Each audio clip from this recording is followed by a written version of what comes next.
રકમ વાંચો ને પછી ગણો ને એવા નાટક મારે ના જોઈએ. અને એવા નાટક તમને ગમતા હોય તો મારા વિડીયો ના જોશો, તમને મજા નહીં આવે. કાં તો ઘાય ઘા જાય છે. એ એક કામ 12 દિવસમાં, આમાં શું તકલીફ છે? આમ સીધા લખી નાખો 12 દિવસ. બી આ કામ કેટલા દિવસમાં કરે છે? 18 દિવસમાં. સાથે મળીને 4 દિવસ કામ કરે છે, એટલે એ ને બી ભેગા થઈને 4 દી કામ કર્યું, આ કરી નાખ્યું, લખી નાખ્યું. અને પછી સી એકલો બાકીનું કામ કેટલા દિવસમાં કરે? 2 દિવસમાં. અને કામ થઈ ગયું પૂરું. પ્રશ્ન એ છે કે સી એકલો આખું કામ કેટલા દિવસમાં કરે? ઓલું એકવાર વાંચો ને બીજી વાર આવા નાટક કરો, એક ઝટકે પતી જાય. ડન છે. હવે આ 12 અને 18 નો લસા કેટલો થાય? 36. આપણે એક કામ કરીએ, 36 ઈંટનું કામ છે. તો આ રોજની કેટલી ઈંટ બનાવે? 3. અને આ રોજની કેટલી ઈંટ બનાવે? 2. કેટલી બનાવે? 2. એ એકલો 12 તેરીને 36 ઈંટ 12 દીમાં રોજના 3 લેખે થઈ જાય. સેમ વસ્તુ બીનું સેટિંગ કર્યું. હવે પેપર સેટર એવું કહે છે કે બેને ભેગા કરો. તો ભેગા કરો તો રોજની કેટલી ઈંટ બને? 5. 4 દાડામાં કેટલી ઈંટ બને? 20. 20 ઈંટ અહીંયા બની. ટોટલ ઈંટો કેટલી છે? 36. 20 અહીંયા બની હોય ને એટલે 16 ઈંટ અહીંયા જ બની હોય, તમને સીધી ખબર પડે તો જ 36 થાય. સી એકલો 2 દિવસમાં 16 ઈંટ બનાવે છે. આનો મતલબ શું થયો? કે રોજની ઈ 4.5 ઈંટ બનાવે. 2 દિવસમાં, સોરી 8 બનાવે. હું જવાબ બોલી ગયો, મારા મનમાં ગણતરીઓ આગળ ચાલતી હોય ને એટલે. સી 2 દિવસમાં 16 ઈંટ બનાવે, એટલે રોજની ઈ 8 ઈંટ બનાવે.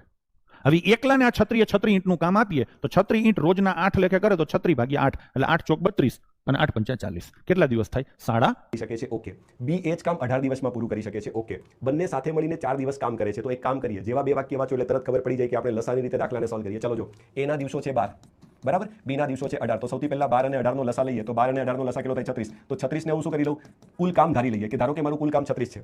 હવે આ ભાઈ 36 કામ 12 દિવસમાં કરે તો એક દિવસમાં કેટલું કામ કરશે? તમે કહેશો સાહેબ 3 કામ કરશે.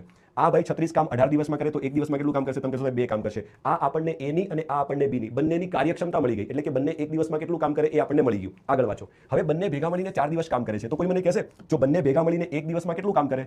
તો બંને ભેગા મળીને એક દિવસમાં 3 ને 2 5 કામ કરે. તો 4 દિવસમાં કેટલું કામ કરે? જો તમારા માટે લખું છું 4 દિવસમાં કેટલું કામ કરે? તો તમે કહેશો 5 ચોક 20 કામ કરશે. જો બંને ભેગા મળીને 4 દિવસમાં 20 કામ કરશે. હવે શું કહે છે? પછી એકલો સી બાકીનું કામ 2 દિવસમાં પૂરું કરે છે. તો પહેલા એક કામ કરો, મારે કુલ કામ 36 કરવાનું છે.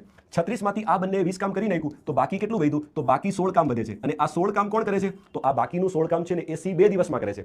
તો એનો મતલબ સી એક દિવસમાં કેટલું કામ કરે? તો અહીંયાથી તમને મળે સી ની કાર્યક્ષમતા. તો સી ની કાર્યક્ષમતા કેટલી મળશે? બોલો. કાર્યક્ષમતાનો મતલબ એક દિવસમાં થયેલું કામ. તો સી 16 કામ જો 2 દિવસમાં કરે તો એક દિવસમાં 16 ભાગ્યા 2 એટલે 8 કામ કરે એવું કહી શકીએ? તમે કહેશો સાહેબ હા. તો પ્રશ્નમાં શું કીધું છે? સી એકલો આખું કામ કેટલા દિવસમાં કરી શકે? એટલે કે તમારે સી નો સમય શોધવાનો છે. ચલો અહીંયા ધ્યાન આપો, હે ને? સ્ક્રીનનો કલર થોડો બદલાઈ ગયો છે, એવું લાગે છે, બ્લુ જેવું લાગે છે. ચલો જોવું પડશે, મારે સેટિંગ્સ જોવા પડશે, કેમેરામાં જોઈ લેશું. તો તમારે શોધવાનું છે સી નો સમય. ચલો તો સમય કેવી રીતે મળે બોલો?